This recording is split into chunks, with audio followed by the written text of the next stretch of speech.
So March was kind of a rough month for me, but here are just a few things that helped me get through it. So to continue my journaling practice, I've been working my way through this notebook by Gongjiang. I got this from Barnes & Noble, and the paper is surprisingly good quality for the price, in my opinion. It's not the smoothest paper. It has a little bit of texture to it, so when you write, it's a little bit scratchy, which I personally really like. And then this is what I've been using as my pen and pencil case. As you can see, it looks like a block of butter and it just makes me so happy. I got this from my fiance for Christmas last year, and I believe he also got it from Barnes & Noble, but I can check on that. In February, I was obsessed with a different Solid Lush perfume, but in March, I was really loving the Lust Solid perfume.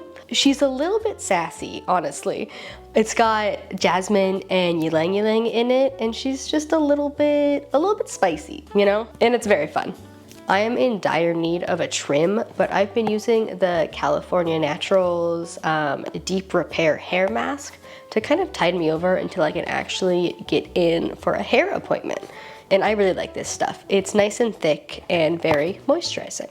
I was pretty sick in the month of March, so I didn't do a lot of intense nonfiction reading, but I did get a little bit in John Green's The Anthropocene Reviewed.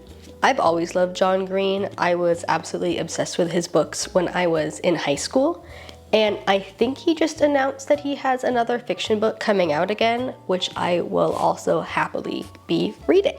But besides this one, I was also listening to The Everlasting on audiobook, and I am loving that so far.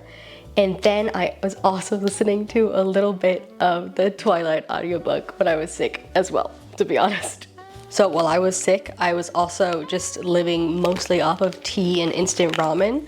And my favorite tea of the month is the Lady Grey tea from Twinings. I kind of got obsessed with this stuff in March. And this is the Imi instant ramen. It is arguably very overpriced, but it has a lot of protein and fiber in it. So when you're sick, it is kind of a godsend, in my opinion. But I was kind of switching back and forth between this and Top Ramen for balance. But that's it for the month, and I hope you have a wonderful April.